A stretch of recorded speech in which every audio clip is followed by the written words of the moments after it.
ನಮಸ್ಕಾರ ಸ್ನೇಹಿತರೆ, ನಾನು ನಿಮ್ಮ ಮಲ್ಲು ಮುರುಗೋಡ್. ಇವತ್ತಿನ ತರಗತಿಯಲ್ಲಿ ಭಾರತ ಸಂವಿಧಾನದ 5ನೇ ಭಾಗಕ್ಕೆ ಸಂಬಂಧಪಟ್ಟಂತ ಒಂದು ವಿಷಯವನ್ನ ನೋಡೋಣ. ಕೇಂದ್ರ ಕಾರ್ಯಾಂಗ ಅಂತೇಳಿ ಕಂಡು ಬರ್ತದ. ಭಾರತ ಸಂವಿಧಾನದ ಈ 5ನೇ ಭಾಗದಲ್ಲಿ ಇವತ್ತಿನ ಒಂದು ತರಗತಿಯಲ್ಲಿ ಈ ಕೇಂದ್ರ ಕಾರ್ಯಾಂಗಕ್ಕೆ ಸಂಬಂಧಪಟ್ಟಂತ ವಿಷಯವನ್ನ ನೋಡೋಣ. ಅದಕ್ಕಿಂತ ಮುಂಚಿತವಾಗಿ ಇನ್ನೂ ನಮ್ಮ ಚಾನೆಲ್ ಅನ್ನ ಯಾರು ಸಬ್ಸ್ಕ್ರೈಬ್ ಮಾಡಿಲ್ಲಲ್ಲ, ಸಬ್ಸ್ಕ್ರೈಬ್ ಮಾಡಿಕೊಳ್ಳಿ. ಪಕ್ಕದಲ್ಲಿರ್ತಕ್ಕಂಥ ಬೆಲ್ ಐಕನ್ ಅನ್ನ ಆನ್ ಮಾಡಿಕೊಳ್ಳಿ. ನಾವು ಮುಂದೆ ಯಾವುದೇ ವಿಡಿಯೋನ ಅಪ್ಲೋಡ್ ಮಾಡಿದ ಸಂದರ್ಭದಲ್ಲಿ ನಿಮಗೆ ನೋಟಿಫಿಕೇಶನ್ ಮುಖಾಂತರ ಬಂದು ತಲುಪುತ್ತದೆ. ಓಕೆ, ಭಾರತ ಸಂವಿಧಾನದ 5ನೇ ಭಾಗದಲ್ಲಿ ಭಾರತ ಸಂವಿಧಾನದ 5ನೇ ಭಾಗದಲ್ಲಿ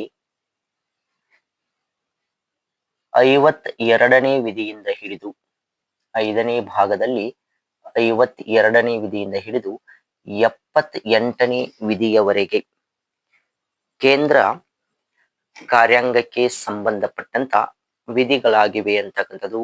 ಹಾಗಾದ್ರೆ ಈ ಕೇಂದ್ರ ಕಾರ್ಯಾಂಗದಲ್ಲಿ ಯಾರ್ಯಾರು ಕಂಡು ಬರ್ತಾರೋ ಅಥವಾ ಕೇಂದ್ರ ಕಾರ್ಯಾಂಗ ಯಾರನ್ನ ಒಳಗೊಂಡಿದೆ ಅಂದ್ರ ನೋಡಿ, ಭಾರತದ ರಾಷ್ಟ್ರಪತಿ ಕೇಂದ್ರ ಕಾರ್ಯಾಂಗದಲ್ಲಿ ಕಂಡು ಬರ್ತಾರೋ, ಉಪರಾಷ್ಟ್ರಪತಿ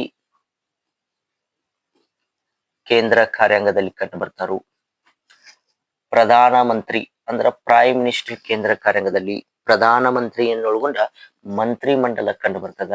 ಅದರ ಜೊತೆಗೆ ಅಟಾರ್ನಿ ಜನರಲ್, ಈ ಅಟಾರ್ನಿ ಜನರಲ್ ಅವರು ಕೂಡ ಏನಾಗ್ತಂದ್ರ ಈ ಕೇಂದ್ರ ಕಾರ್ಯಾಂಗದಲ್ಲಿ ಕಂಡು ಬರ್ತಾರ ಅಂತಕ್ಕಂಥದ್ದು. ಹಾಗಾದ್ರೆ ನಾವು ಒಂದೊಂದಾಗಿ ನೋಡ್ಕೊತ ಹೋಗೋಣ.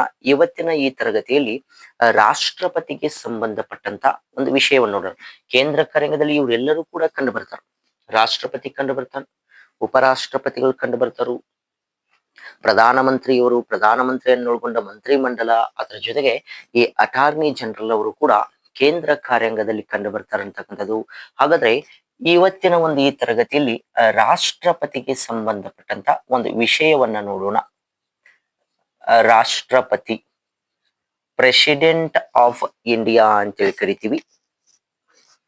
ರಾಷ್ಟ್ರಪತಿಯವರು ಭಾರತದ ಪ್ರಥಮ ಪ್ರಜೆಯಾಗಿದ್ದಾರೆ ಅಂತಕ್ಕಂಥದ್ದು. ಭಾರತದ ಪ್ರಥಮ ಪ್ರಜೆ ಯಾರಂದ್ರ ಪ್ರಥಮ ಪ್ರಜೆ ಯಾರಂದ್ರ ರಾಷ್ಟ್ರಪತಿ ಅಂತಕ್ಕಂಥದ್ದು. ಹಾಗಾದ್ರೆ ಭಾರತ ಸಂವಿಧಾನದ ಯಾವ ವಿಧಿಯಲ್ಲಿ ರಾಷ್ಟ್ರಪತಿ ಹುದ್ದೆಗೆ ಅವಕಾಶವನ್ನ ಕಲ್ಪಿಸಿ ಕೊಟ್ಟಿದೆ ಅಂದ್ರ ಸಂವಿಧಾನದ 52ನೇ ವಿಧಿ. ಸಂವಿಧಾನದ 52ನೇ ವಿಧಿಯು ರಾಷ್ಟ್ರಪತಿ ಹುದ್ದೆಗೆ ಅವಕಾಶವನ್ನ ಕಲ್ಪಿಸಿ ಕೊಟ್ಟಿದೆ ಅಂತಕ್ಕಂಥದ್ದು. ಸಂವಿಧಾನದ 53ನೇ ವಿಧಿ, ಸಂವಿಧಾನದ 53ನೇ ವಿಧಿಯು ಕೇಂದ್ರ ಕಾರ್ಯಾಂಗದ ಸಮಸ್ತ ಅಧಿಕಾರವೆಲ್ಲವೂ ರಾಷ್ಟ್ರಪತಿಯ ಹೆಸರಿಗೆ ಸೇರಿವೆ ಅಂತೇಳಿ. ಕೇಂದ್ರ ಕಾರ್ಯಾಂಗದ ಸಮಸ್ತ ಅಧಿಕಾರವೆಲ್ಲವೂ ಕೂಡ ರಾಷ್ಟ್ರಪತಿಯ ಹೆಸರಿಗೆ ಸೇರಿವೆ ಅಂತೇಳಿ ಈ ಸಂವಿಧಾನದ 53ನೇ ವಿಧಿ ನಮ್ಗೆ ಏನ್ ಮಾಡ್ತದಂದ್ರ ತಿಳಿಸಿಕೊಡ್ತದ ಅಂತಕ್ಕಂಥದ್ದು. ಹಾಗಾದ್ರೆ ಸಂವಿಧಾನದ 52ನೇ ವಿಧಿಯು ರಾಷ್ಟ್ರಪತಿ ಹುದ್ದೆಗೆ ಅವಕಾಶವನ್ನ ಕಲ್ಪಿಸಿಕೊಡ್ತದ. ನಾವೇನಾದ್ರೂ ರಾಷ್ಟ್ರಪತಿ ಆಗಬೇಕಾದ್ರ ಏನೇನ್ ಅರ್ಹತೆಗಳಿರ್ಬೇಕಂತಕ್ಕಂಥ, ಭಾರತದ ಪ್ರಥಮ ಪ್ರಜೆ ಆಗಬೇಕಾದ್ರ ಅಂದ್ರ ರಾಷ್ಟ್ರಪತಿ ಆಗಬೇಕಾದ್ರ ನಮಗ ಏನ್ ಅರ್ಹತೆಗಳಿರ್ಬೇಕಂತಕ್ಕಂಥದ್ದು ನೋಡ್ರಿ. ಭಾರತ ಸಂವಿಧಾನದ 58ನೇ ವಿಧಿ, ಭಾರತ ಸಂವಿಧಾನದ 58ನೇ ವಿಧಿಯು ರಾಷ್ಟ್ರಪತಿಯಾಗಲು ಇರಬೇಕಾದ ಅರ್ಹತೆಗಳ ಬಗ್ಗೆ ತಿಳಿಸಿಕೊಡ್ತದ. ಸಂವಿಧಾನದ 58ನೇ ವಿಧಿ ರಾಷ್ಟ್ರಪತಿಗೆ ಇರಬೇಕಾದ ಅರ್ಹತೆಗಳ ಬಗ್ಗೆ. ಹಾಗಾದ್ರೆ ರಾಷ್ಟ್ರಪತಿ ಆಗಲು ಇರಬೇಕಾದ ಅರ್ಹತೆಗಳು ಏನ್ ನೋಡಿ. ಮೊದಲನೇದಾಗಿ ಭಾರತದ ಪ್ರಜೆಯಾಗಿರಬೇಕು, 35 ವರ್ಷವಾಗಿರಬೇಕು, ಭಾರತದ ಪ್ರಜೆಯಾಗಿರಬೇಕು. ಎಷ್ಟು ವರ್ಷ? 35 ವರ್ಷ. 35 ವರ್ಷ ವಯಸ್ಸಾಗಿರಬೇಕು. ಯಾವುದೇ ಲಾಭದಾಯಕ ಹುದ್ದೆಯಲ್ಲಿರಬಾರದು, ಮಾನಸಿಕ ಅಸ್ತವ್ಯಸ್ತನಾಗಿರಬಾರದು ಅಂತಕ್ಕಂಥದ್ದು. ನಾ ಈ ವಯಸ್ಸೊಂದು ಬಿಟ್ಟು ಏನು ಮೂರು ಅಂಶಗಳು ಅರ್ಹತೆಗಳನ್ನ ಹೇಳೋಣ. ಭಾರತದ ಪ್ರಜೆ ಆಗಿರಬೇಕು, ಯಾವುದೇ ಲಾಭದಾಯಕ ಹುದ್ದೆಯಲ್ಲಿರಬಾರದು, ಮಾನಸಿಕ ಅಸ್ತವ್ಯಸ್ತನಾಗಿರಬಾರದು ಅಂತೇಳಿ. ಇವು ಗ್ರಾಮ ಪಂಚಾಯಿತಿಯ ಸದಸ್ಯನೆಂದು ಹಿಡಿದು ಭಾರತದ ರಾಷ್ಟ್ರಪತಿಯವರೆಗೆ ಯಾವುದಾದರೂ ಚುನಾವಣೆಗೆ ನಿಲ್ಲಬೇಕಾದ್ರ ಈ ಮೂರು ಅರ್ಹತೆಗಳು ಸಾಮಾನ್ಯವಾಗಿರ್ತವೆ. ಭಾರತ ಪ್ರಜೆಯಾಗಿರಬೇಕು, ಯಾವುದೇ ಲಾಭದಾಯಕ ಹುದ್ದೆಯಲ್ಲಿರಬಾರದು, ಮಾನಸಿಕ ಅಸ್ತವ್ಯಸ್ತನಾಗಿದೆ. ಇವು ಮೂರಂತೂ ಕಾಮನ್ ಆಗಿರ್ತಾವ ಅಂತಕ್ಕಂಥದ್ದು. ಕೇವಲ ಎಲ್ಲಿ ಚೇಂಜಸ್ ಆಗ್ತದಂದ್ರ ಈ ವಯಸ್ಸಿನಲ್ಲಿ ಮಾತ್ರ ಏನಾಗ್ತದ ವ್ಯತ್ಯಾಸ ಕಂಡು ಬರ್ತದ. ಭಾರತದ ರಾಷ್ಟ್ರಪತಿ ಆಗಬೇಕಾದ್ರ ನಮಗ ಎಷ್ಟು ವಯಸ್ಸಾಗಿರ್ಬೇಕಂದ್ರ 35 ವರ್ಷ ಆಗಿರಬೇಕು. ಸಂವಿಧಾನದ 58ನೇ ವಿಧಿ ನಮಗೆ ಏನ್ ಮಾಡ್ತದಂದ್ರ ತಿಳಿಸಿಕೊಡ್ತದ. ಹಾಗಾದ್ರೆ ಏನಾದ್ರೂ ಅರ್ಹತೆಯನ್ನ ಪಡೆದುಕೊಂಡಿರಿ ಅಂತ ತಿಳ್ಕೊಳ್ಳಿ. ನಮ್ಗೆ ಅರ್ಹತೆ ಇದೆ, ಹಾಗಾದ್ರ ನಾವು ಚುನಾವಣೆಗೆ ನಿಲ್ಲಬಹುದೇನ? ಹಾಗಾದ್ರೆ ರಾಷ್ಟ್ರಪತಿಯ ಚುನಾವಣೆಯಲ್ಲಿ ಯಾರು ಭಾಗವಹಿಸ್ತಾರೋ ಅಂತೇಳಿ. ರಾಷ್ಟ್ರಪತಿಯ ಚುನಾವಣೆಗೆ ಸಂಬಂಧಪಟ್ಟಂತೆ ಸಂವಿಧಾನದ 54 ಮತ್ತು 55ನೇ ವಿಧಿ, ಸಂವಿಧಾನದ 54 ಮತ್ತು 55ನೇ ವಿಧಿ ರಾಷ್ಟ್ರಪತಿಯ ಚುನಾವಣೆಗೆ ಸಂಬಂಧಪಟ್ಟಂತ ವಿಧಿಗಳಾಗಿವೆ ಅಂತಕ್ಕಂಥದ್ದು. ಹಾಗಾದ್ರೆ ಈ ರಾಷ್ಟ್ರಪತಿಯ ಚುನಾವಣೆಯಲ್ಲಿ ಯಾರು ಭಾಗವಹಿಸ್ತಾರಂದ್ರ ನಿರ್ವಚನ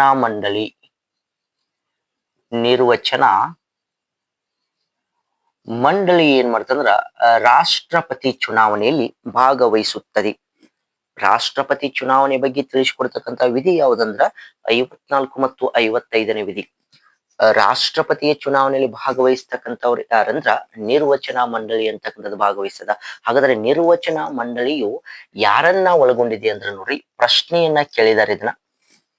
ನಿರ್ವಚನ ಮಂಡಳಿ ಯಾರನ್ನ ಒಳಗೊಂಡಿದೆ ಅಂದ್ರ ಲೋಕಸಭೆಯ ಚುನಾಯಿತ ಸದಸ್ಯರು, ರಾಜ್ಯಸಭೆಯ ಚುನಾಯಿತ ಸದಸ್ಯರು, ಎಲ್ಲಾ ರಾಜ್ಯಗಳ ವಿಧಾನಸಭೆಯ ಚುನಾಯಿತ ಸದಸ್ಯರು, ದೆಹಲಿ ಮತ್ತು ಪಾಂಡಿಚೇರಿ ಕೇಂದ್ರಾಡಳಿತ ಪ್ರದೇಶದ ಚುನಾಯಿತ ಸದಸ್ಯರು ರಾಷ್ಟ್ರಪತಿ ಚುನಾವಣೆಯಲ್ಲಿ ಭಾಗವಹಿಸುತ್ತಾರೆ. ಯಾರ್ಯಾರು ಈ ನಿರ್ವಚನ ಮಂಡಳಿ ಯಾರು ಕಂಡು ಬರ್ತಂದ್ರ ಲೋಕಸಭೆಯ ಚುನಾಯಿತ ಸದಸ್ಯರು, ರಾಜ್ಯಸಭೆಯ ಚುನಾಯಿತ ಸದಸ್ಯರು, ಎಲ್ಲಾ ರಾಜ್ಯಗಳ ವಿಧಾನಸಭೆಯ ಚುನಾಯಿತ ಸದಸ್ಯರು, ದೆಹಲಿ ಮತ್ತು ಪಾಂಡಿಚೇರಿ ಕೇಂದ್ರಾಡಳಿತ ಪ್ರದೇಶದ ಚುನಾಯಿತ ಸದಸ್ಯರು ಈ ನಿರ್ವಚನ ಮಂಡಳಿಯಲ್ಲಿ ಕಂಡು ಬರುತ್ತಾರೆ. ಈ ನಿರ್ವಚನ ಮಂಡಳಿಯು ರಾಷ್ಟ್ರಪತಿ ಚುನಾವಣೆಯಲ್ಲಿ ಭಾಗವಹಿಸುತ್ತದೆ ಅಂತಕ್ಕಂಥದ್ದು.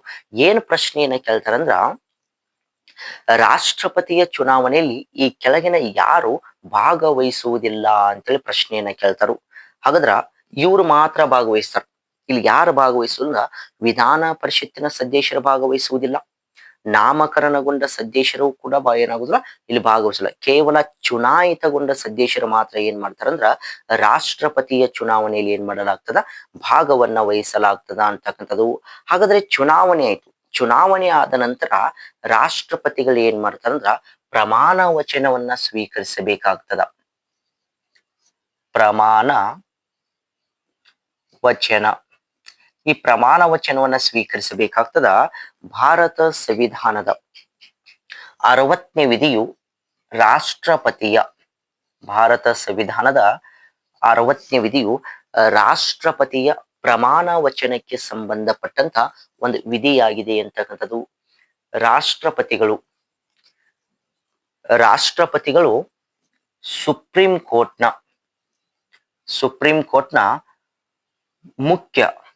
ಮುಖ್ಯ ನ್ಯಾಯಾಧೀಶರ ಸಮ್ಮುಖದಲ್ಲಿ ಪ್ರಮಾಣ ವಚನವನ್ನ ಸ್ವೀಕರಿಸುತ್ತಾರೆ ಅಂತಕ್ಕಂಥದ್ದು. ಸುಪ್ರೀಂ ಕೋರ್ಟ್ನ ಮುಖ್ಯ ನ್ಯಾಯಾಧೀಶರ ಸಮ್ಮುಖದಲ್ಲಿ ರಾಷ್ಟ್ರಪತಿಗಳು ಏನ್ ಮಾಡ್ತಾರಂದ್ರ ಪ್ರಮಾಣ ವಚನವನ್ನ ಸ್ವೀಕರಿಸ್ತಾರೆ ಅಂತೇಳಿ ಸಂವಿಧಾನದ 60ನೇ ವಿಧಿ ಏನ್ ಮಾಡ್ತದಂದ್ರ ತಿಳಿಸಿಕೊಡ್ತದ ಅಂತಕ್ಕಂಥದ್ದು. ಹಾಗಾದ್ರೆ ಪ್ರಮಾಣ ವಚನವನ್ನ ಸ್ವೀಕರಿಸಿದ್ದು ರಾಷ್ಟ್ರಪತಿಯು ಎಷ್ಟು ಕಾಲದವರೆಗೆ ಅಧಿಕಾರದಲ್ಲಿರ್ತಾರಂದ್ರ ಅವರ ಅಧಿಕಾರ ಅವಧಿ ಅಂತೇಳಿ ಬರ್ತದ.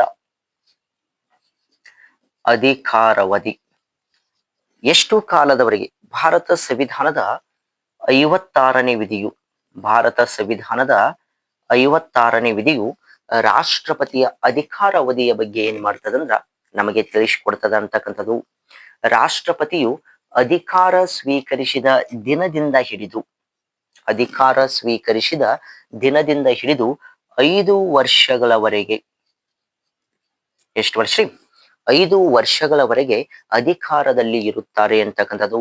ಅವರು ಈ 5 ವರ್ಷಗಳ ಅವಧಿಗೆ ಮುನ್ನವೇ ರಾಜೀನಾಮೆಯನ್ನ ನೀಡುವುದರ ಮೂಲಕ ಅಧಿಕಾರದಿಂದ ಕೆಳಗಿಳಿಬಹುದು. ರಾಷ್ಟ್ರಪತಿಯು ತಮ್ಮ ರಾಜೀನಾಮೆ ಪತ್ರವನ್ನ ಉಪರಾಷ್ಟ್ರಪತಿಗೆ ಉಪರಾಷ್ಟ್ರಪತಿಗಳಿಗೆ ನೀಡಬೇಕಾಗ್ತದೆ. ಇದನ್ನು ಪ್ರಶ್ನೆ ಕೇಳಿದ್ರೆ, ರಾಷ್ಟ್ರಪತಿಯು ತಮ್ಮ ರಾಜೀನಾಮೆ ಪತ್ರವನ್ನ ಯಾರಿಗೆ ನೀಡುತ್ತಾರೆ ಅಂತೇಳಿ, ಯಾರಿಗೆ ನೀಡ್ತಾರಂದ್ರ ಉಪರಾಷ್ಟ್ರಪತಿಯವರಿಗೆ ಏನ್ ಮಾಡ್ತಾರಂದ್ರ ತಮ್ಮ ರಾಜೀನಾಮೆ ಪತ್ರವನ್ನ ನೀಡ್ತಾರ ಅಂತಕ್ಕಂಥದ್ದು. ಸಂವಿಧಾನದ 57ನೇ ವಿಧಿ ಏನ್ ತಿಳಿಸಿಕೊಡ್ತದಂದ್ರ, ರಾಷ್ಟ್ರಪತಿಯು ಮರು ಆಯ್ಕೆಗೆ ಅರ್ಹರಾಗಿರುತ್ತಾರೆ. ಅಂದ್ರ ರಾಷ್ಟ್ರಪತಿ ಏನ್ ಮಾಡ್ಬೋದು, ಮರು ಆಯ್ಕೆಗೆ ಎಷ್ಟು ಬಾರಿ ಬೇಕಾದ್ರೂ ರಾಷ್ಟ್ರಪತಿಗಳಾಗಬಹುದು ಅಂತೇಳಿ ಮರು ಆಯ್ಕೆಗೆ ಅರ್ಹರಾಗಿರುತ್ತಾರೆ. ಭಾರತದಲ್ಲಿ 2 ಅವಧಿಗೆ ರಾಷ್ಟ್ರಪತಿಯಾಗಿ ಕಾರ್ಯನಿರ್ವಹಿಸಿದ ಭಾರತದ ರಾಷ್ಟ್ರಪತಿಗಳು ಯಾರಂದ್ರ, ಭಾರತದ ಪ್ರಥಮ ರಾಷ್ಟ್ರಪತಿಯಾದ್ರ ಡಾಕ್ಟರ್ ಬಾಬು ರಾಜೇಂದ್ರ ಪ್ರಸಾದ್. ಡಾಕ್ಟರ್ ಬಾಬು ರಾಜೇಂದ್ರ ಪ್ರಸಾದ್ ಅಂತಕ್ಕಂಥವ್ರು. ಇವರು ಭಾರತದ ಪ್ರಥಮ ರಾಷ್ಟ್ರಪತಿಗಳು.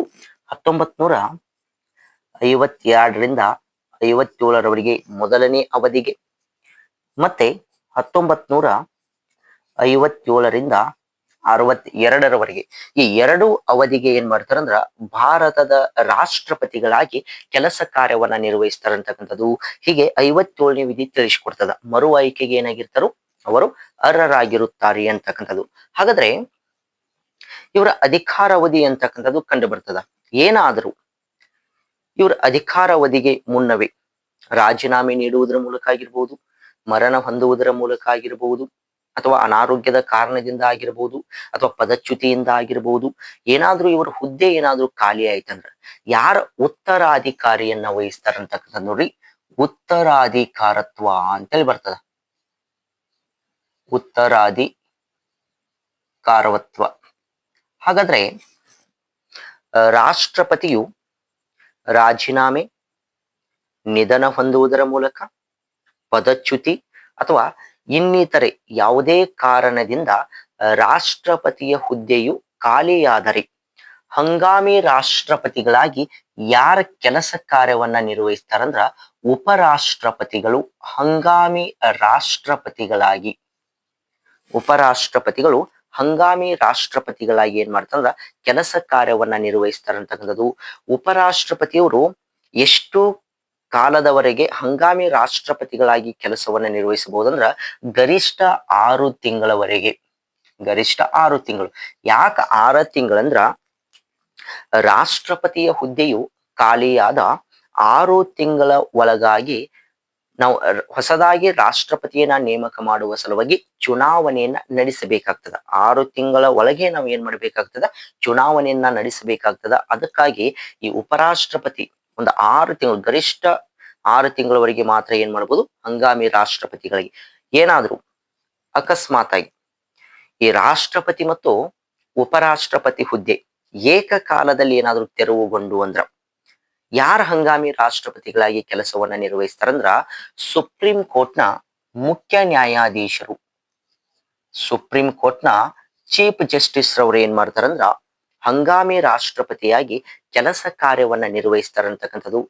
ರಾಷ್ಟ್ರಪತಿ ಮತ್ತು ಉಪರಾಷ್ಟ್ರಪತಿ ಹುದ್ದೆಯು ಏಕಕಾಲದಲ್ಲಿ ಖಾಲಿಯಾದ ಸಂದರ್ಭದಲ್ಲಿ ಸುಪ್ರೀಂ ಕೋರ್ಟ್ನ ಮುಖ್ಯ ನ್ಯಾಯಾಧೀಶರು ಹಂಗಾಮಿ ರಾಷ್ಟ್ರಪತಿಗಳಾಗಿ ಕೆಲಸ ಕಾರ್ಯವನ್ನ ನಿರ್ವಹಿಸ್ತಾರ. ಹೀಗೆ ಸುಪ್ರೀಂ ಕೋರ್ಟ್ನ ಮುಖ್ಯ ನ್ಯಾಯಾಧೀಶರೊಬ್ಬರು ಹಂಗಾಮಿ ರಾಷ್ಟ್ರಪತಿಗಳಾಗಿ ಕಾರ್ಯನಿರ್ವಹಿಸಿದ ನ್ಯಾಯಾಧೀಶರು ಯಾರಂದ್ರ 1969ರಲ್ಲಿ ಅಂದಿನ ಸುಪ್ರೀಂ ಕೋರ್ಟ್ನ ಮುಖ್ಯ ನ್ಯಾಯಾಧೀಶರಾದ ಹಿದಾಯತ್ ಉಲ್ಲಾರವರು ಹಂಗಾಮಿ ರಾಷ್ಟ್ರಪತಿಯಾಗಿ ಕೆಲಸ ಕಾರ್ಯವನ್ನ ನಿರ್ವಹಿಸಿದ ಮುಖ್ಯ ನ್ಯಾಯಾಧೀಶರಾಗಿದ್ದಾರೆ ಅಂತಂದು. ಏಕೆಂದ್ರೆ 1969ರ ಕಾಲಾವಧಿಯಲ್ಲಿ ರಾಷ್ಟ್ರಪತಿ ಮತ್ತು ಉಪರಾಷ್ಟ್ರಪತಿ ಹುದ್ದೆಗಳು ಏಕಕಾಲದಲ್ಲಿ ತೆರವುಗೊಂಡಿರ್ತವ. ಅಂತ ಸಂದರ್ಭದಲ್ಲಿ ಆಗಿನ ಸುಪ್ರೀಂ ಕೋರ್ಟ್ನ ಮುಖ್ಯ ನ್ಯಾಯಾಧೀಶರಾದಂತ ಈ ಹಿದಾಯತುಲ್ಲಾರವರು ಹಂಗಾಮಿ ರಾಷ್ಟ್ರಪತಿಗಳಾಗಿ ಏನ್ ಮಾಡ್ತಾರಂದ್ರ ಕೆಲಸ ಕಾರ್ಯವನ್ನ ನಿರ್ವಹಿಸ್ತಾರಂತಕ್ಕಂಥದ್ದು. ಹಾಗಾದ್ರೆ ಹೀಗೆ ಉತ್ತರಾಧಿಕಾರತ್ವ ಉಪರಾಷ್ಟ್ರಪತಿ ವಹಿಸ್ತಾನ, ಏಕಕಾಲದಲ್ಲಿ ತೆರವಾದ್ರ ಸುಪ್ರೀಂ ಕೋರ್ಟ್ ಮುಖ್ಯ ನ್ಯಾಯಾಧೀಶರು ವಹಿಸ್ತಾರೆ. ಏನಾದ್ರು ರಾಷ್ಟ್ರಪತಿಯನ್ನವ ಭಾರತದ ಪ್ರಥಮ ಪ್ರಜೆ ಅಂತ ಕರಿತೀವಿ.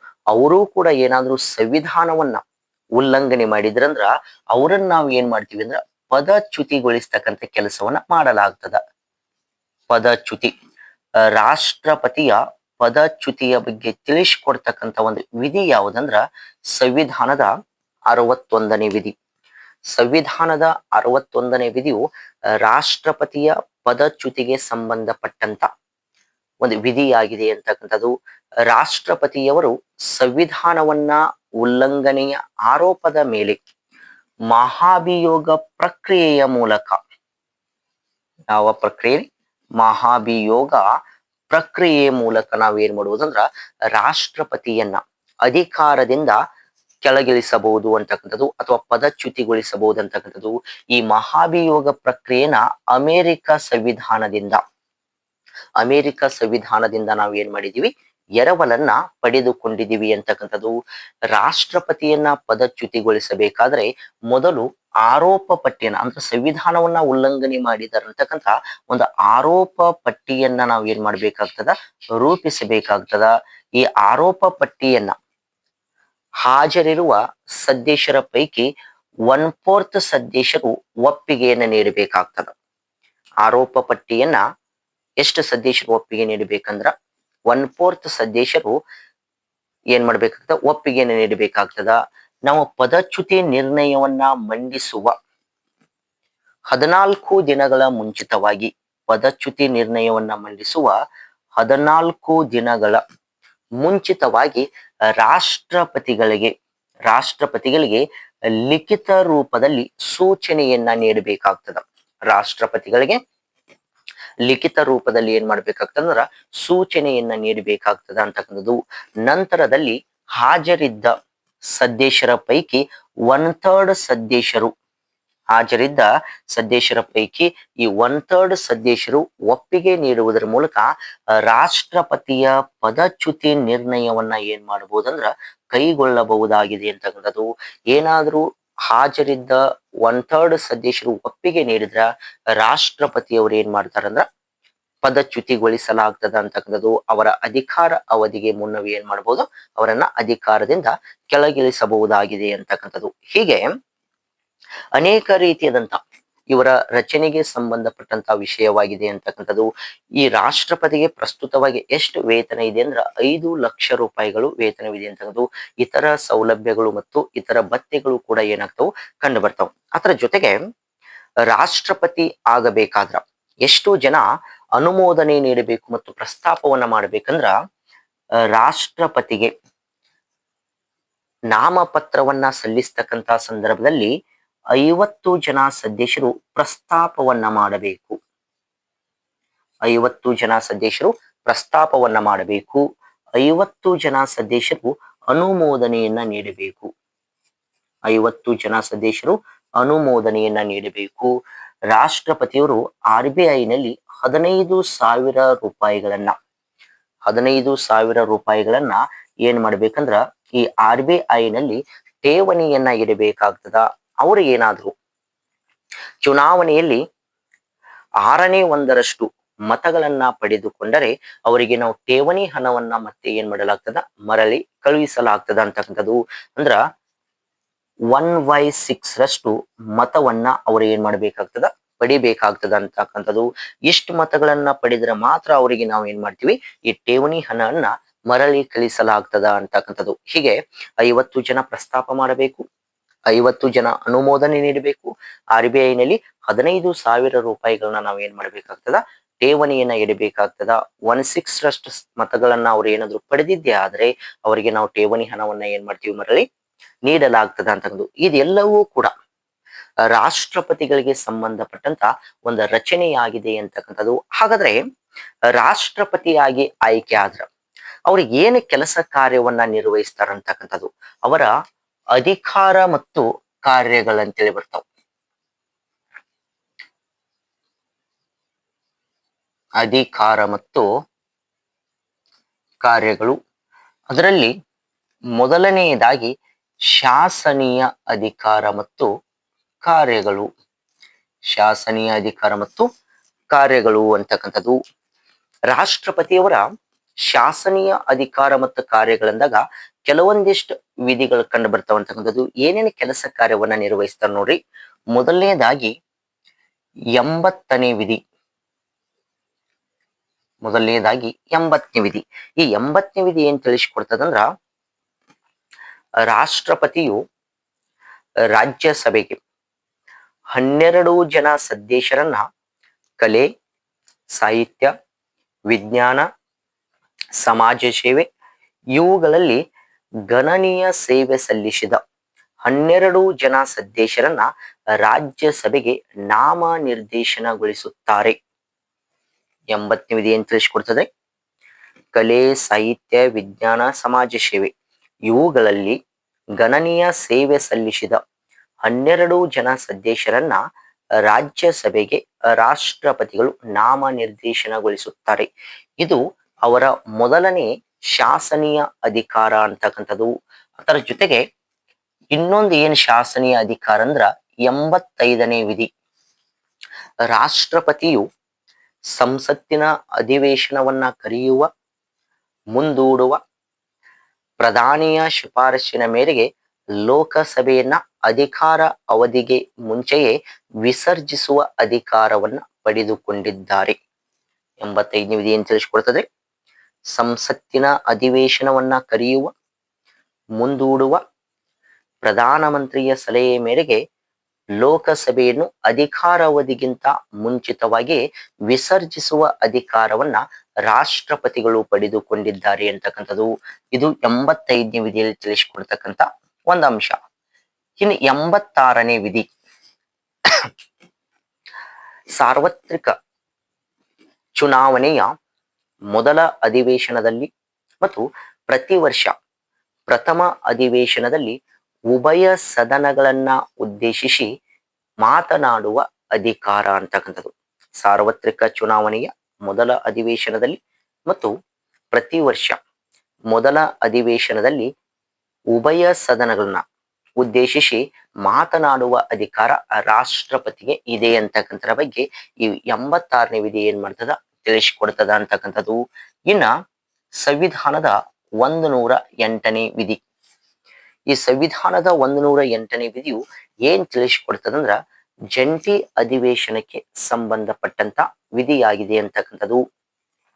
ಒಂದು ಸಾಮಾನ್ಯ ಮಸೂದೆಗೆ ಸಂಬಂಧಪಟ್ಟಂತೆ ಲೋಕಸಭೆ ಮತ್ತು ರಾಜ್ಯಸಭೆಯ ನಡುವೆ ವಿವಾದಗಳು ಉಂಟಾದಂತಹ ಸಂದರ್ಭದಲ್ಲಿ ರಾಷ್ಟ್ರಪತಿಗಳು ಸಂವಿಧಾನದ 108ನೇ ವಿಧಿಯನ್ನ ಬಳಸಿಕೊಳ್ಳುವುದರ ಮೂಲಕ ಎರಡೂ ಸದನಗಳ ನಡುವೆ ಜಂಟಿ ಅಧಿವೇಶನವನ್ನ ಕರೆಯುತ್ತಾರೆ ಅಂತಕ್ಕಂಥದ್ದು.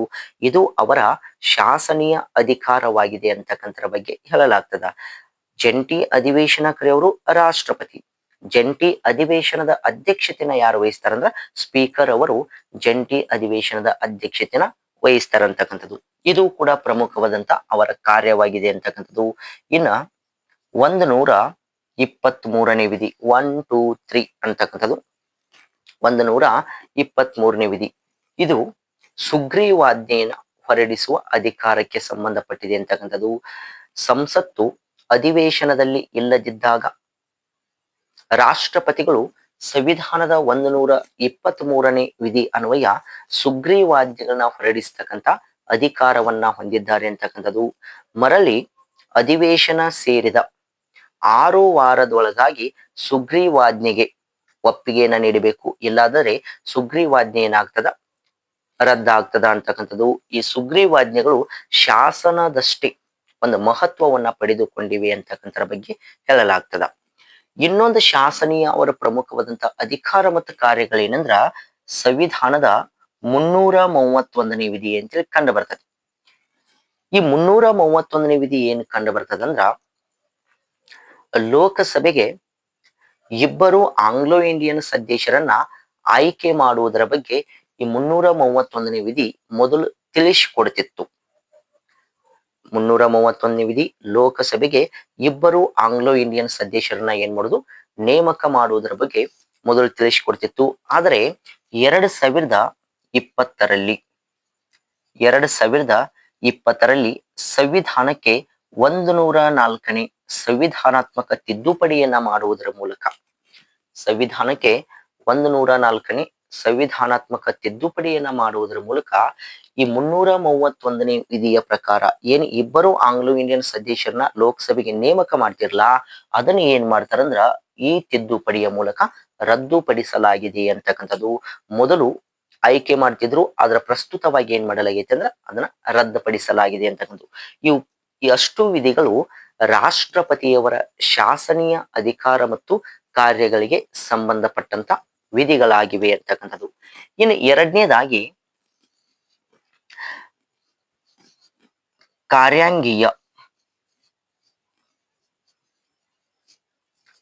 ಕಾರ್ಯಾಂಗೀಯ ಅಧಿಕಾರ ಮತ್ತು ಕಾರ್ಯಗಳು ಅಂತಕ್ಕಂಥದ್ದು. ಕಾರ್ಯಾಂಗೀಯ ಅಧಿಕಾರ ಮತ್ತು ಕಾರ್ಯಗಳಂದಾಗ ಸಂವಿಧಾನದ 53ನೇ ವಿಧಿ ಈಗಾಗಲೇ ತಿಳಿಸಿದೆ. ಸಂವಿಧಾನದ 53ನೇ ವಿಧಿ ಏನ್ ತಿಳಿಸಿಕೊಟ್ಟಿದೆ ಅಂದ್ರ, ಕೇಂದ್ರ ಕಾರ್ಯಾಂಗದ ಸಮಸ್ತ ಅಧಿಕಾರವೆಲ್ಲವೂ ರಾಷ್ಟ್ರಪತಿಯ ಹೆಸರಿಗೆ ಸೇರಿವೆ ಅಂತಕ್ಕಂಥದ್ದು. ಕೇಂದ್ರ ಕಾರ್ಯಾಂಗದ ಸಮಸ್ತ ಅಧಿಕಾರವೆಲ್ಲವೂ ರಾಷ್ಟ್ರಪತಿಯ ಹೆಸರಿಗೆ ಸೇರಿವೆ ಅಂತಕ್ಕಂಥದ್ದು. ರಾಷ್ಟ್ರಪತಿಯವರು ಸಂವಿಧಾನದ 75ನೇ ವಿಧಿಯ ಪ್ರಕಾರ, ಸಂವಿಧಾನದ 75ನೇ ವಿಧಿಯ ಪ್ರಕಾರ ದೇಶದ ಪ್ರಧಾನ ಮಂತ್ರಿಯನ್ನ ನೇಮಕ ಮಾಡತಕ್ಕಂತ, ಅದರ ಜೊತೆಗೆ ಪ್ರಧಾನಮಂತ್ರಿಯನ್ನೊಳಗೊಂಡ ಮಂತ್ರಿ ಮಂಡಲದ ಸದಸ್ಯರನ್ನ ನೇಮಕ ಮಾಡತಕ್ಕಂತ ಒಂದು ಅಧಿಕಾರವನ್ನ ಹೊಂದಿದ್ದಾರೆ ಅಂತಕ್ಕಂಥದ್ರ ಬಗ್ಗೆ ಹೇಳಲಾಗ್ತದ. ಅದರ ಜೊತೆಗೆ ಚುನಾವಣಾ ಆಯೋಗ, ಎಲೆಕ್ಷನ್ ಕಮಿಷನ್ ಆಗಿರಬಹುದು, ಅಥವಾ ಕಂಟ್ರೋಲರ್ ಅಂಡ್ ಆಡಿಟರ್ ಜನರಲ್ ಆಗಿರಬಹುದು, ಅಥವಾ ಕೇಂದ್ರ ಲೋಕಸೇವಾ ಆಯೋಗ ಆಗಿರಬಹುದು, ಪರಿಶಿಷ್ಟ ಜಾತಿಗಳ ಆಯೋಗ ಆಗಿರಬಹುದು, ಪರಿಶಿಷ್ಟ ಪಂಗಡಗಳ ಆಯೋಗ ಆಗಿರಬಹುದು, ಹಿಂದುಳಿದ ವರ್ಗಗಳ ಆಯೋಗ ಆಗಿರಬಹುದು, ಮಾನವ ಹಕ್ಕುಗಳ ಆಯೋಗ, ಅದರ ಜೊತೆಗೆ ಹೀಗೇನ್ ಅನೇಕ ರೀತಿಯಾದಂತ ಆಯೋಗಗಳು ಕಂಡು ಬರ್ತಾವಲ್ಲ, ಆ ಎಲ್ಲಾ ಆಯೋಗಗಳ ಅಧ್ಯಕ್ಷರು ಮತ್ತು ಸದಸ್ಯರನ್ನ ನೇಮಕ ಮಾಡ್ತಕ್ಕಂತ ಒಂದು ಅಧಿಕಾರ ಯಾರಿಗೆ ಕಂಡು ಬರ್ತದಂದ್ರ ಈ ರಾಷ್ಟ್ರಪತಿಯವರಿಗೆ ಏನಾಗ್ತದ, ಕಂಡು ಬರ್ತದ ಅಂತಕ್ಕಂಥದ್ರ ಬಗ್ಗೆ ಹೇಳಲಾಗ್ತದ. ಇದು ಕಾರ್ಯಾಂಗೀಯ ಅಧಿಕಾರ ಮತ್ತು ಕಾರ್ಯಗಳಂತಕ್ಕಂಥದ್ದು. ಇನ್ನ ನಂತರದಲ್ಲಿ ಇನ್ನೊಂದು ಅಧಿಕಾರ ಮತ್ತು ಕಾರ್ಯಗಳು ಯಾವುದಂದ್ರ ಸೈನಿಕ ಅಧಿಕಾರ ಮತ್ತು ಕಾರ್ಯಗಳಂತಕ್ಕಂಥದ್ದು. ಸೈನಿಕ ಮೂರನೇದಾಗಿ ಅಧಿಕಾರ ಮತ್ತು ಕಾರ್ಯಗಳ ತರ ಸೈನಿಕ ಅಧಿಕಾರ ಮತ್ತು ಕಾರ್ಯಗಳಂತಕ್ಕಂಥದ್ದು. ರಾಷ್ಟ್ರಪತಿಯವರು 3 ಪಡೆಗಳ ಮಹಾದಂಡನಾಯಕರಾಗಿದ್ದಾರೆ ಅಂತಕ್ಕಂಥದ್ದು. 3 ಪಡೆಗಳಂದ್ರ ಭೂಸೇನೆ, ವಾಯುಸೇನೆ, ನೌಕಾಪಡೆ. ಈ 3 ಪಡೆಗಳ ಮಹಾದಂಡನಾಯಕರು ಯಾರಂದ್ರ ರಾಷ್ಟ್ರಪತಿಗಳಂತಕ್ಕಂಥದ್ದು.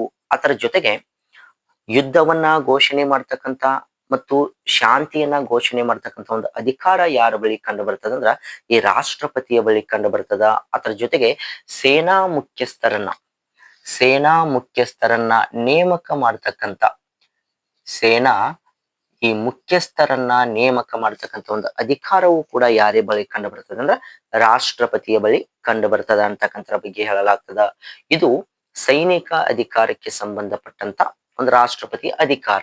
ಇನ್ನು 4ನೇದಾಗಿ ರಾಜತಾಂತ್ರಿಕತೆಗೆ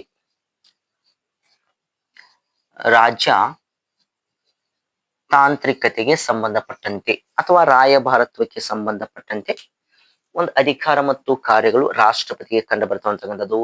ರಾಷ್ಟ್ರಪತಿಯವರು ಭಾರತದ ರಾಯಭಾರಿಗಳನ್ನ ಹೊರದೇಶಕ್ಕೆ ನೇಮಕ ಮಾಡುವ ಮತ್ತು ಬೇರೆ ದೇಶದ ರಾಯಭಾರಿಗಳನ್ನ ಭಾರತಕ್ಕೆ ಸ್ವಾಗತಿಸುವ ಒಂದು ಅಧಿಕಾರವನ್ನ ಪಡೆದುಕೊಂಡಿದ್ದಾರೆ ಅಂತಕ್ಕಂಥದ್ದು.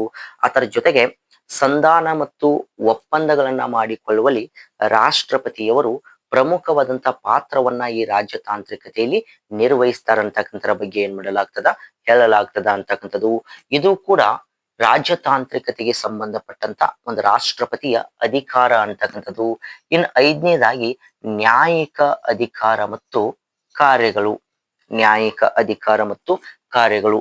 ರಾಷ್ಟ್ರಪತಿಯವರು ಸುಪ್ರೀಂ ಕೋರ್ಟ್ ಮತ್ತು ಹೈಕೋರ್ಟ್ ನೀಡಿದ ಶಿಕ್ಷೆಯನ್ನ ಕ್ಷಮಿಸುವ, ಕಡಿಮೆ ಮಾಡುವ ಮತ್ತು ಬದಲಾಯಿಸುವ ಅಧಿಕಾರವನ್ನ ಹೊಂದಿದ್ದಾರೆ. ರಾಷ್ಟ್ರಪತಿಯವರು ಸುಪ್ರೀಂ ಕೋರ್ಟ್ ಮತ್ತು ಹೈಕೋರ್ಟ್ ನೀಡಿದ ಶಿಕ್ಷೆಯನ್ನ ಕ್ಷಮಿಸುವ, ಕಡಿಮೆ ಮಾಡುವ ಮತ್ತು ಬದಲಾವಣೆ ಮಾಡುವ ಅಧಿಕಾರವನ್ನ ಪಡೆದುಕೊಂಡಿದ್ದಾರೆ ಅಂತಂದು ಸಂವಿಧಾನದ 72ನೇ ವಿಧಿ ಅನ್ವಯ. ಸಂವಿಧಾನದ 72ನೇ ವಿಧಿ ಅನ್ವಯ ರಾಷ್ಟ್ರಪತಿಗಳು ಮರಣದಂಡನೆ ಶಿಕ್ಷೆಯನ್ನ ಕ್ಷಮಿಸುವ ಅಥವಾ ಬದಲಾಯಿಸುವ ಅಧಿಕಾರ ರಾಷ್ಟ್ರಪತಿಗೆ ನಿಂತಿದೆ. ಸುಪ್ರೀಂ ಕೋರ್ಟ್ ನೀಡಿದ ಮರಣದಂಡನೆ ಶಿಕ್ಷೆನ ಕ್ಷಮಿಸುವ ಮತ್ತು ಬದಲಾಯಿಸ್ತಕ್ಕಂಥ ಅಧಿಕಾರ ಯಾರಿಗೆ ಐತಿ ಅಂದ್ರ ಅದು ರಾಷ್ಟ್ರಪತಿಗೆ ಇದೆ ಅಂತೇಳಿ ಈ ಸಂವಿಧಾನದ 72ನೇ ವಿಧಿ ಏನ್ ಮಾಡ್ತದಂದ್ರ ತಿಳಿಸಿಕೊಡ್ತದ ಅಂತಕ್ಕಂಥದ್ದು. ಅದರ ಜೊತೆಗೆ ಈ ಸುಪ್ರೀಂ ಕೋರ್ಟ್ ಮತ್ತು ಹೈಕೋರ್ಟ್ ನ್ಯಾಯಾಧೀಶರನ್ನ ಸುಪ್ರೀಂ ಕೋರ್ಟ್ ಮತ್ತು ಹೈಕೋರ್ಟ್ ನ್ಯಾಯಾಧೀಶರನ್ನ ನೇಮಕ ಮಾಡ್ತಕ್ಕಂಥ ಅಧಿಕಾರವೂ ಕೂಡ ಯಾರಿಗೆ ಇದೆ ಅಂದ್ರ ಈ ರಾಷ್ಟ್ರಪತಿಗಳಿಗೆ ಏನಾಗ್ತದ ಕಂಡು ಬರ್ತದ ಅಂತಕ್ಕಂಥರ ಬಗ್ಗೆ ಹೇಳಲಾಗ್ತದ. ಅದರ ಜೊತೆಗೆ ಸಂವಿಧಾನದ 143ನೇ ವಿಧಿ ಅನ್ವಯ. ಸಂವಿಧಾನದ 143ನೇ ವಿಧಿಯ ರಾಷ್ಟ್ರಪತಿಗಳು ಕಾನೂನಿಗೆ ಸಂಬಂಧಪಟ್ಟಂತೆ ಸುಪ್ರೀಂ ಕೋರ್ಟ್ ನಿಂದ ಏನ್ ಮಾಡಬಹುದು ಅಂದ್ರ ಸಲಹೆಯನ್ನ ಪಡೆಯಬಹುದಾಗಿದೆ ಅಂತಕ್ಕಂಥದ್ದು. ಸಂವಿಧಾನದ 143ನೇ ವಿಧಿ ಅನ್ವಯ ರಾಷ್ಟ್ರಪತಿಗಳು ಕಾನೂನಿಗೆ ಸಂಬಂಧಪಟ್ಟಂತ ಸಲಹೆಯನ್ನ ಸುಪ್ರೀಂ ಕೋರ್ಟ್ ನ ನ್ಯಾಯಾಧೀಶರಿಂದ ಏನ್ ಮಾಡಬಹುದು ಪಡೆಯಬಹುದಾಗಿದೆ ಅಂತಕ್ಕಂಥರ ಬಗ್ಗೆ ಹೇಳಲಾಗ್ತದ. ಇದು ನ್ಯಾಯಿಕ ಅಧಿಕಾರಕ್ಕೆ ಸಂಬಂಧಪಟ್ಟಂತ ಒಂದು ರಾಷ್ಟ್ರಪತಿಯ ಕಾರ್ಯಗಳಂತಕ್ಕಂಥದ್ದು. ಇನ್ನು 6ನೇದಾಗಿ ಹಣಕಾಸಿಗೆ ಸಂಬಂಧಪಟ್ಟಂತ ಈ ಹಣಕಾಸಿಗೆ ಸಂಬಂಧಪಟ್ಟಂತೆ ಅಧಿಕಾರ ಮತ್ತು ಕಾರ್ಯಗಳಂತಕ್ಕಂಥದ್ದು. ಹಣಕಾಸು ಮಸೂದೆಯನ್ನ ರಾಷ್ಟ್ರಪತಿಯ ಪೂರ್ವಾನುಮತಿಯನ್ನ ಪಡೆದುಕೊಂಡೇ ಲೋಕಸಭೆಯಲ್ಲಿ ಮಂಡಿಸಬೇಕು. ನಾವು ಹಣಕಾಸು ಮಸೂದೆಯನ್ನ ಲೋಕಸಭೆಯಲ್ಲಿ ಮಂಡಿಸಬೇಕಾದ್ರ ಮೊದಲು ರಾಷ್ಟ್ರಪತಿಯ ಅನುಮತಿಯನ್ನ ನಾವು ಏನ್ ಮಾಡ್ಬೇಕಾಗ್ತದ ಪಡೆದುಕೊಳ್ಳಬೇಕಾಗ್ತದ. ಸಂವಿಧಾನದ 280ನೇ ವಿಧಿ ಅನ್ವಯ ರಾಷ್ಟ್ರಪತಿಗಳು ಪ್ರತಿ 5 ವರ್ಷಗಳಿಗೊಮ್ಮೆ ಹಣಕಾಸು ಆಯೋಗವನ್ನ ನೇಮಕ ಮಾಡುತ್ತಾರೆ. 280ನೇ ವಿಧಿಯ ಪ್ರಕಾರ ರಾಷ್ಟ್ರಪತಿಗಳು ಪ್ರತಿ 5 ವರ್ಷಗಳಿಗೊಮ್ಮೆ ಹಣಕಾಸು ಆಯೋಗವನ್ನ ಏನ್ ಮಾಡಲಾಗ್ತದ ನೇಮಕ ಮಾಡಲಾಗುತ್ತದೆ ಅಂತಕ್ಕಂಥದ್ದು. ಪ್ರಸ್ತುತ 16ನೇ ಹಣಕಾಸು ಆಯೋಗ ಭಾರತದಲ್ಲಿ ಅಸ್ತಿತ್ವದಲ್ಲಿದೆ ಅಂತಕ್ಕಂಥದ್ದು. 16ನೇ ಹಣಕಾಸು ಆಯೋಗದ ಅಧ್ಯಕ್ಷರು ಯಾರಂದ್ರ ಅರವಿಂದ್ ಪನಗಾರಿಯಾ ಅಂತಕ್ಕಂಥದ್ದು. ಅರವಿಂದ್ ಪನಗಾರಿಯಾ ಅಂತಕ್ಕಂಥದ್ದು. 15ನೇ ಹಣಕಾಸು ಆಯೋಗದ ಅಧ್ಯಕ್ಷರು ಯಾರಂದ್ರ NK ಸಿಂಗ್ ಅಂತಕ್ಕಂಥದ್ದು. 15ನೇ ಹಣಕಾಸು ಆಯೋಗದ ಅಧ್ಯಕ್ಷರು NK ಸಿಂಗ್ ಅಂತಕ್ಕಂಥದ್ದು. ಇಂತಹ ಹಣಕಾಸು ಆಯೋಗವನ್ನ ನೇಮಕ ಮಾಡತಕ್ಕಂಥ ಒಂದು ಅಧಿಕಾರ ರಾಷ್ಟ್ರಪತಿಗೆ ಕಂಡು ಬರ್ತದ ಅಂತಕ್ಕಂಥದ್ದು. ಅದರ ಜೊತೆಗೆ ಸಂಚಿತ ನಿಧಿಯು ಕೂಡ ರಾಷ್ಟ್ರಪತಿಯ ವಶದಲ್ಲಿರ್ತದ. ತುರ್ತು ನಿಧಿಯು ಕೂಡ ರಾಷ್ಟ್ರಪತಿಯ ವಶದಲ್ಲಿ ಕಂಡು ಬರುತ್ತದೆ. ನಾವು ರಾಷ್ಟ್ರಪತಿ, ಉಪರಾಷ್ಟ್ರಪತಿ, ರಾಜ್ಯಪಾಲ, ಸುಪ್ರೀಂ ಕೋರ್ಟ್ ನ್ಯಾಯಾಧೀಶರು, ಹೈಕೋರ್ಟ್ ನ ನ್ಯಾಯಾಧೀಶರಿಗೆ ವೇತನವನ್ನ ಎಲ್ಲಿಂದ ನೀಡ್ತೀವಿ ಅಂದ್ರ ಸಂಚಿತ ನಿಧಿಯಿಂದ ನೀಡ್ತೀವಿ. ಇಂತಹ ಸಂಚಿತ ನಿಧಿ ರಾಷ್ಟ್ರಪತಿಯ ವಶದಲ್ಲಿದೆ ಅಂತಕ್ಕಂಥದ್ದು. ತುರ್ತು ನಿಧಿ ಅಂದ್ರ ಬರಗಾಲ ಆಗಿರ್ಬೋದು, ಪ್ರವಾಹ ಆಗಿರ್ಬೋದು, ಬೆಂಕಿ ಅವಘಡ ಆಗಿರ್ಬೋದು, ಇಂತಹ ಸಂದರ್ಭದಲ್ಲಿ ತುರ್ತು ಸಂದರ್ಭದಲ್ಲಿ ಅವುಗಳ ಸಹಾಯಕ್ಕಾಗಿ ಇರ್ತಕ್ಕಂಥ ನಿಧಿ ಯಾವುದಂದ್ರ ಅದು ತುರ್ತು ನಿಧಿ. ಅದು ಕೂಡ ಎಲ್ಲಿದೆ ಅಂದ್ರ ರಾಷ್ಟ್ರಪತಿಯ ವಶದಲ್ಲಿದೆ ಅಂತಕ್ಕಂಥರ ಬಗ್ಗೆ ಹೇಳಲಾಗ್ತದ. ಇನ್ನ 7ನೇ ಒಂದು ಅಧಿಕಾರ ಮತ್ತು ಕಾರ್ಯ ಯಾವುದಂದ್ರ ರಾಷ್ಟ್ರಪತಿಯು ತುರ್ತು ಪರಿಸ್ಥಿತಿಗಳಿಗೆ ಸಂಬಂಧಪಟ್ಟಂತ ಒಂದು ಅಧಿಕಾರ ಮತ್ತು ಕಾರ್ಯಗಳು. ತುರ್ತು ಪರಿಸ್ಥಿತಿಗಳು.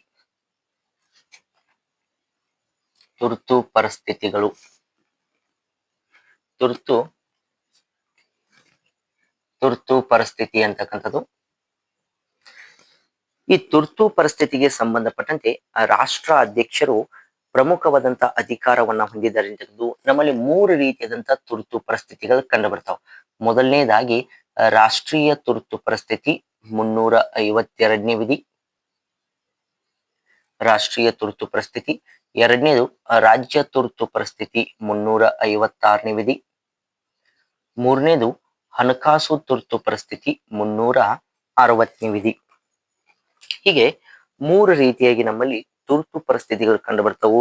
ಇಂತಹ ತುರ್ತು ಪರಿಸ್ಥಿತಿಗಳನ್ನ ಘೋಷಣೆ ಮಾಡ್ತಕ್ಕಂಥ ಅಧಿಕಾರ ಎಲ್ಲಿ ಕಂಡು ಬರ್ತದೆ ಅಂದ್ರ ರಾಷ್ಟ್ರಪತಿಯ ಬಳಿ ಕಂಡು ಬರ್ತದೆ ಅಂತಂದು. ರಾಷ್ಟ್ರೀಯ ತುರ್ತು ಪರಿಸ್ಥಿತಿನ ಬಾಹ್ಯ ದಾಳಿ, ಯುದ್ಧ, ಸಶಸ್ತ್ರ ದಂಗೆಯ ಸಂದರ್ಭದಲ್ಲಿ ನಾವು ಏನ್ ಮಾಡ್ತೀವಿ, ಘೋಷಣೆಯನ್ನ ಮಾಡ್ತೀವಿ ಅಂತಕ್ಕಂಥದ್ದು. ಇಲ್ಲಿವರೆಗೆ 3 ಬಾರಿ ರಾಷ್ಟ್ರೀಯ ತುರ್ತು ಪರಿಸ್ಥಿತಿನ ಘೋಷಣೆ ಮಾಡಲಾಗಿದೆ ಅಂತಕ್ಕಂಥದ್ದು. ಯಾವಾಗಂದ್ರ 1962ರಲ್ಲಿ ಭಾರತ ಮತ್ತು ಚೀನಾದ ನಡುವಿನ ಯುದ್ಧ, 1971ರಲ್ಲಿ ಭಾರತ ಮತ್ತು ಪಾಕಿಸ್ತಾನದ ನಡುವಿನ ಯುದ್ಧದ ಸಂದರ್ಭದಲ್ಲಿ, 1975ರಲ್ಲಿ ಆಂತರಿಕ ದಂಗೆಯ ಆಧಾರದ ಮೇಲೆ ರಾಷ್ಟ್ರೀಯ ತುರ್ತು ಪರಿಸ್ಥಿತಿನ ಏನ್ ಮಾಡಲಾಗ್ತದ, ಘೋಷಣೆಯನ್ನ ಮಾಡಲಾಗ್ತದ ಅಂತಕ್ಕಂಥದ್ದು.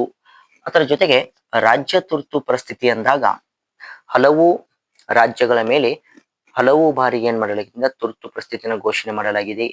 ಭಾರತದಲ್ಲಿ ರಾಜ್ಯ ತುರ್ತು ಪರಿಸ್ಥಿತಿನ ಮೊದಲು ಯಾವ ರಾಜ್ಯದ ಮೇಲೆ ಮಾಡಲಾಗಿದೆ ಅಂದ್ರೆ 1950ರಲ್ಲಿ ಪಂಜಾಬ್ ರಾಜ್ಯದ ಮೇಲೆ ಹೇರಲಾಗಿದೆ. ಮೊಟ್ಟ ಮೊದಲ ಬಾರಿಗೆ ಪಂಜಾಬ್ ರಾಜ್ಯದಲ್ಲಿ ಈ ರಾಜ್ಯ ತುರ್ತು ಪರಿಸ್ಥಿತಿ ಅಥವಾ ರಾಷ್ಟ್ರಪತಿಯ ಆಡಳಿತವನ್ನ ಹೇರಲಾಗಿದೆ ಅಂತಂದು. ಯಾವಾಗಂದ್ರ 1951. ಅದರ ಜೊತೆಗೆ ನಮ್ಮ ಕರ್ನಾಟಕ ರಾಜ್ಯದ ಮೇಲೆ ಒಂದು 6 ಬಾರಿ ಏನ್ ಮಾಡಲಾಗಿದೆ ಅಂದ್ರ ರಾಜ್ಯ ತುರ್ತು ಪರಿಸ್ಥಿತಿಯನ್ನ ಹೇರಲಾಗಿದೆ ಅಂತಕ್ಕಂಥದ್ದು. ಇನ್ನು ಹಣಕಾಸು ತುರ್ತು ಪರಿಸ್ಥಿತಿ ಅಂದಾಗ ಇಲ್ಲಿವರೆಗೆ 1 ಬಾರಿಯೂ ಕೂಡ ನಾವ್ ಏನ್ ಮಾಡಿಲ್ಲ, ಹಣಕಾಸು ತುರ್ತು ಪರಿಸ್ಥಿತಿನ ಹೇರಲಾಗಿಲ್ಲ ಅಂತಕ್ಕಂಥದ್ದು. ಇವು ತುರ್ತು ಪರಿಸ್ಥಿತಿಗೆ ಸಂಬಂಧಪಟ್ಟಂತ ರಾಷ್ಟ್ರಪತಿಯ ಅಧಿಕಾರ ಮತ್ತು ಕಾರ್ಯಗಳು. ಅದರ ಜೊತೆಗೆ ಇನ್ನೊಂದು ಅಧಿಕಾರ ಮತ್ತು ಕಾರ್ಯಗಳೆಂದಾಗ ವಿಟೋ ಅಧಿಕಾರಗಳಂತ ಕಂಡು ಬರ್ತಾವ. ವಿಟೋ ಅಧಿಕಾರಗಳು ಇವು ಬಹಳ ಇಂಪಾರ್ಟೆಂಟು. ನಿಮಗೆ ಇದರ ಮೇಲೆ ಪ್ರಶ್ನೆಗಳನ್ನ ಕೇಳಲಾಗ್ತದ. ವಿಟೋ ಅಧಿಕಾರಗಳಂತಂದು ಮೊದಲನೇದಾಗಿ ಅಬ್ಸಲ್ಯೂಟ್ ವಿಟೋ ಅಂತಕ್ಕಂಥದ್ದು. ಮೊದಲನೇದಾಗಿ ಅಬ್ಸಲ್ಯೂಟ್ ವಿಟೋ ಅಂತಕ್ಕಂಥದ್ದು. ಅಬ್ಸಲ್ಯೂಟ್ ವಿಟೋ ಅಂದರೆ ಒಂದು ಮಸೂದೆಯು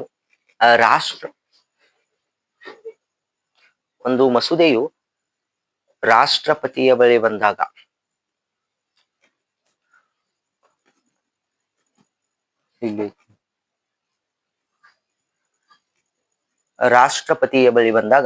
ರಾಷ್ಟ್ರಪತಿಗಳು ಆ ಮಸೂದೆಯನ್ನ ತಿರಸ್ಕಾರ ಮಾಡಿದರೆ ಆ ಒಂದು ಅಧಿಕಾರವನ್ನ ಅಬ್ಸಲ್ಯೂಟ್ ವಿಟೋ ಅಂತ ಏನ್ ಮಾಡಲಾಗ್ತದ, ಕರೆಯಲಾಗ್ತದ. ಅಬ್ಸಲ್ಯೂಟ್ ವಿಟೋ ಅಂದ್ರ ಒಂದು ಮಸೂದೆಯು ರಾಷ್ಟ್ರಪತಿಯ ಬಳಿ ಬಂದಾಗ ರಾಷ್ಟ್ರಪತಿಗಳು ಆ ಮಸೂದೆಯನ್ನ ತಿರಸ್ಕಾರ ಮಾಡಿದರೆ ಅದನ್ನ ನಾವು ಅಬ್ಸಲ್ಯೂಟ್ ವಿಟೋ ಅಂತ ಏನ್ ಮಾಡಲಾಗ್ತದ, ಕರೆಯಲಾಗ್ತದ ಅಂತಕ್ಕಂಥದ್ದು. ಇನ್ನು ಎರಡನೇದಾಗಿ ಸಸ್ಪೆನ್ಸಿವ್ ವಿಟೋ ಅಂತಕ್ಕಂಥದ್ದು. ಸಸ್ಪೆನ್ಸಿವ್ ವಿಟೋ ಅಂದ್ರ ಒಂದು ಮಸೂದೆಯು ರಾಷ್ಟ್ರಪತಿಯ ಬಳಿ ಬಂದಾಗ ರಾಷ್ಟ್ರಪತಿಯವರು ಆ ಮಸೂದೆಯನ್ನ ಮರಳಿ ಸಂಸತ್ತಿಗೆ ಕಳಿಸುವುದನ್ನ ಸಸ್ಪೆನ್ಸಿವ್ ವಿಟೋ ಅಂತ ಏನ್ ಮಾಡಲಾಗ್ತದ, ಕರೆಯಲಾಗ್ತದ. ರಾಷ್ಟ್ರಪತಿಗಳು ಮರಳಿ ಸಂಸತ್ತಿಗೆ ಕಳಿಸ್ತಕ್ಕಂಥ ಒಂದು ಅಧಿಕಾರ ಏನಿದೆಯಲ್ಲ ಅದನ್ನ ನಾವು ಸಸ್ಪೆನ್ಸಿವ್ ವಿಟೋ ಅಂತ ಏನ್ ಮಾಡಲಾಗ್ತದ, ಕರೆಯಲಾಗ್ತದ. ಮೂರನೆಯದಾಗಿ ಪಾಕೆಟ್ ವಿಟೋ ಅಂತಕ್ಕಂಥದ್ದು.